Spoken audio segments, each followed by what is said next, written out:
Bonjour, bienvenue sur Tao. Alors comme promis dans la dernière vidéo, là, Tao rentre un petit peu dans une série de travaux et puis je vais acheter du nouveau matériel. Donc entre autres je viens de recevoir un nouveau moteur électrique pour mon annexe. Alors pourquoi j'ai pris un moteur électrique à la place d'un moteur thermique? Donc avant là je possédais un moteur thermique Yamaha qui m'avait donné plein de satisfaction pendant des années. Je trouvais l'avantage d'être léger, de ne pas consommer trop d'essence et plutôt de fonctionner bien. Mais là, je ne sais pas si c'est le Brésil avec l'éthanol, parce qu'il y a beaucoup d'éthanol dans l'essence brésilienne. En tout cas, voilà, après le Brésil, il s'est mis à déconner, ou il était en fin de vie. Et ça a fini par m'énerver, et une fois aux Antilles, il est parti à la poubelle. Alors, ce qui est certain, c'est qu'un moteur thermique, quand on n'utilise pas assez, c'est source de panne. Donc, par exemple, la première panne classique, c'est vous oubliez de vider la cuve du carburateur, et puis il faut faire un nettoyage de carburateur.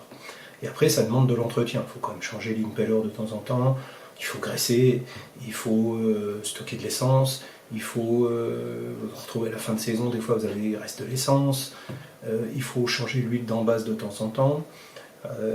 Voilà. Et tant que ça marche bien, ça va, mais quand ça commence à pas marcher, c'est galère. Alors la réparation, j'ai voulu un peu le faire réparer aux Antilles, parce qu'au bout d'un moment, ça a dépassé, si ce n'est mes compétences, mais surtout, j'avais pas l'outillage. J'avais pas l'outillage pour tester la compression, parce qu'il y avait des trucs bizarres au niveau de la compression, donc j'ai pas l'outillage pour tester la compression, j'avais pas l'outillage non plus pour tester l'allumage. Donc j'avais de l'allumage, mais je sais pas si l'allumage il est au bon moment, il a la bonne intensité, etc. Et quand vous allez voir un mécanicien, donc particulièrement dans des zones comme les Antilles, ça ne les intéresse pas de réparer un moteur qui vaut entre 800 et 1000 euros neuf, parce que ils travaillent à une centaine d'euros de l'heure, ou peut-être un peu moins, et donc assez rapidement, au bout de quelques heures de travail, ils arrivent vite à la moitié, voire plus du prix du moteur, et donc ça passe pas quand ils font des devis pour ça. Donc c'est les moteurs qui les intéressent pas. Ils préfèrent naturellement bosser sur des gros moteurs qui valent cher, et là, ils peuvent se faire payer des heures. Donc vous vous retrouvez avec un moteur pas facile de le réparer, qui ne fonctionne pas bien. Voilà. Donc pourquoi j'en ai pas racheté? Il y a déjà premièrement la raison économique. Donc comme je disais, un moteur Yamaha 2 temps, ça vaut entre 800 et 1000 euros à peu près. Là je les trouve en France à 950 euros, puis bon, peut-être des promos, vous arrivez à l'avoir à 800 euros.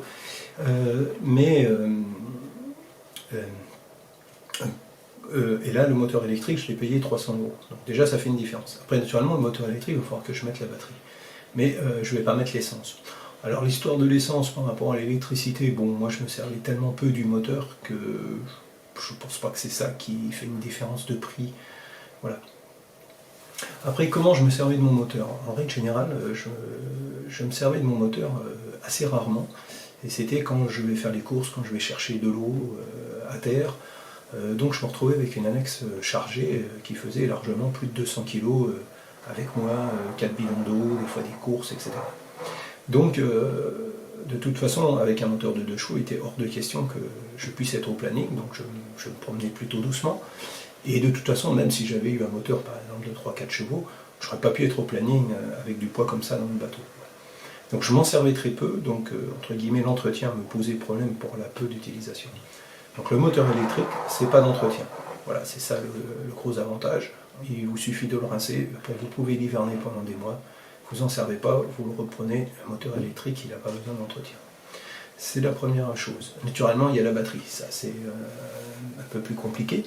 Alors la batterie, pour l'instant, je n'ai pas décidé de ce que je mettais comme batterie, si je mettais une batterie au lithium qui vaut assez cher, ou si j'avais utilisé une vieille batterie de mon bateau. Pour faire ça, je pense que pour l'instant ça va être la vieille batterie du bateau. La production d'électricité, moi j'en ai pas dans mon bateau. Comme j'ai pas de frigo, j'ai rien en fait. Si c'était pas l'ordinateur, je consomme pas d'électricité dans mon bateau. Donc j'ai largement assez d'électricité avec mes panneaux solaires, l'éolienne, pour produire du courant et recharger une batterie pour faire un moteur électrique pour aller à terre. Surtout que, comme je vous disais, je m'en sers très très peu. C'est même pas une fois par semaine. Voilà. Le deuxième chose, alors naturellement, moteur électrique, là, comme j'ai pris, de 60 livres, 65 livres. je ne vais pas partir au planning avec ce moteur. Mais moi je vous l'ai dit, c'est pas ça. Même avec un moteur essence, je ne partirai pas au planning, à moins de m'acheter un 8 chevaux ou un 9 chevaux, et encore je ne suis pas sûr que quand l'annexe fait plus de 200 kg en faisant même 2,70 m de long, je puisse partir au planning. Je suis en plus limité avec le poids du moteur, c'est-à-dire que, bon là j'avais un Yamaha 2 temps, ça allait, mais maintenant beaucoup de marques fabriquent plus de 2 temps, c'est que du 4 temps. Donc vous retrouvez l'annexe, elle est comme ça, et puis si vous mettez un peu plus de puissance pour partir au planning, elle est vraiment comme ça, quoi. Donc le moteur électrique pour moi ça convient bien parce que naturellement je ne pars pas au planning. Le moteur électrique c'est plus un moteur de puissance, c'est-à-dire les moteurs électriques ils ont beaucoup de couple par rapport à un moteur à essence. Donc en fait ces moteurs électriques me conviennent très bien.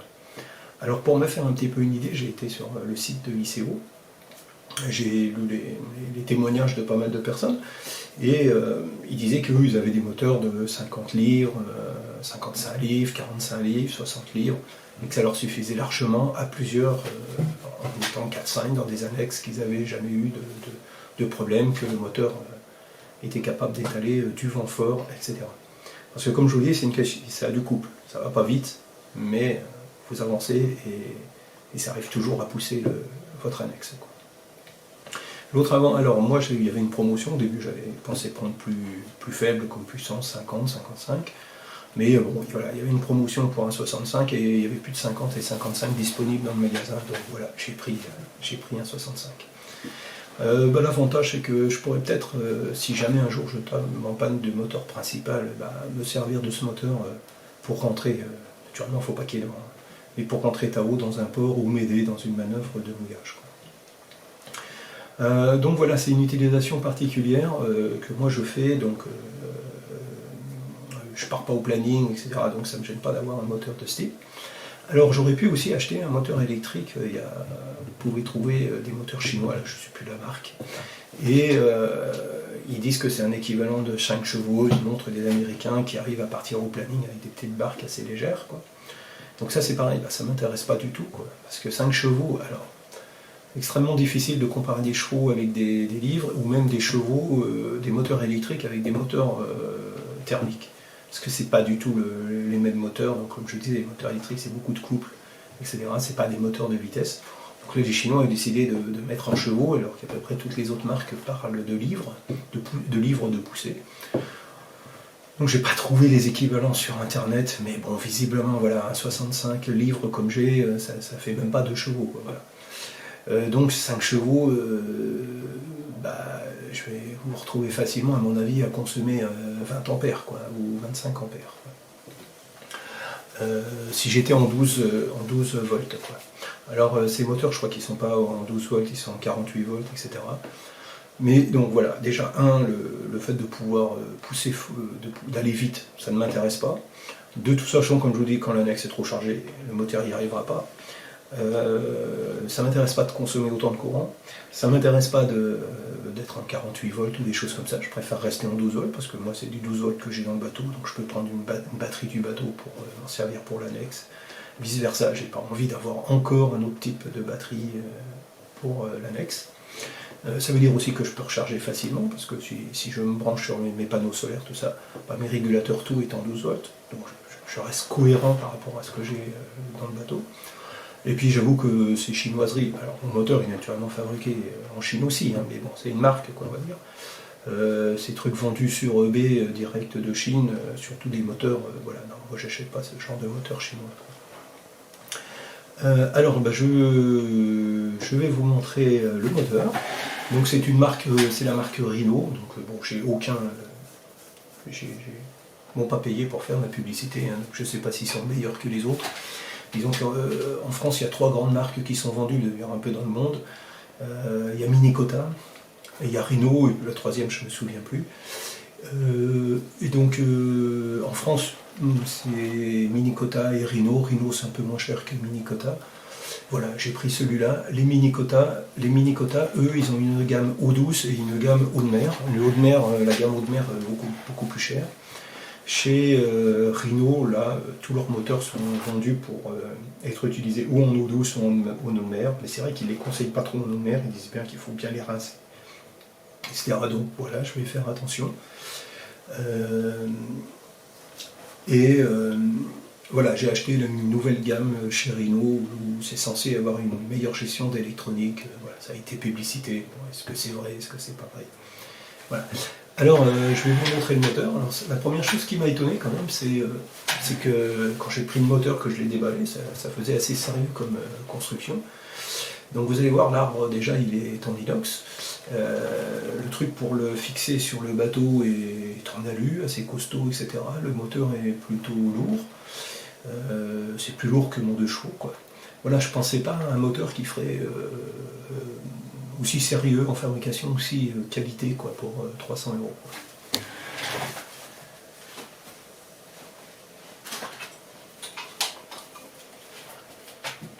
Alors donc voilà la bête. Alors ici, là, vous voyez, c'est ici qu'on met l'hélice. Donc l'hélice, elle est assez grosse.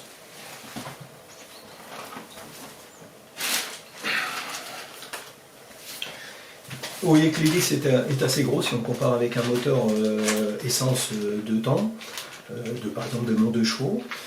Donc c'est pour ça, c'est parce que je vous dis bien, hein, c'est plus des moteurs de poussée que des moteurs de vitesse. Surtout que c'est fait à l'origine beaucoup pour la pêche. Et en pêche, en fait, ils ne cherchent pas à aller vite. Voilà. L'hélice, elle se met ici. Là-dedans, c'est le moteur. Donc vous voyez que c'est démontable par ici, vous voyez les boulons, quoi. Donc ça, je vais peut-être les démonter pour leur passer de la graisse spéciale anti-électrolyse, parce que si c'est de l'alu dedans, ça risque de s'oxyder le jour où je voudrais démonter, ça ira pas. Donc c'est surtout cette partie-là qu'il faut super bien rincer quand vous la sortez de l'eau. Donc je vais la rincer avec ma petite douchette, voilà, ça va pas me consommer trop d'eau douce.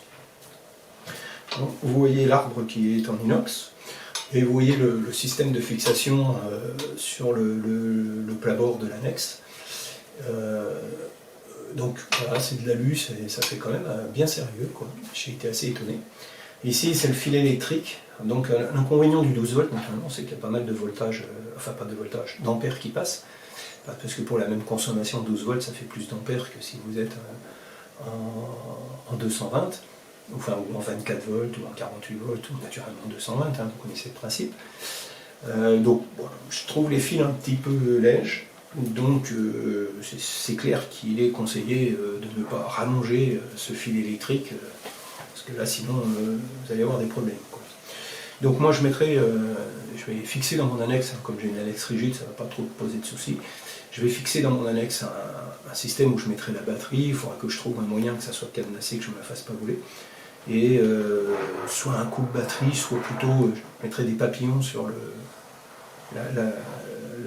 la batterie pour pouvoir au moins démonter une cosse dès que j'arrive à terre, pour pas que quelqu'un y joue avec le moteur et qu'il puisse le démarrer, faire tourner, qu'il y ait un accident si c'est des gamins qui jouent avec. Voilà. Il va falloir aussi que je trouve un système pour cadenasser l'annexe, voilà, le moteur, parce que vous voyez, il n'y a pas de trou ici. Là, je pense que je vais faire une barre ici. Comme ce que j'avais sur mon ancien moteur, je l'avais acheté exprès pour Yamaha, mais bon, là je vais la faire moi-même. Attendez, je vais mettre. On va faire un trou dans mon parquet.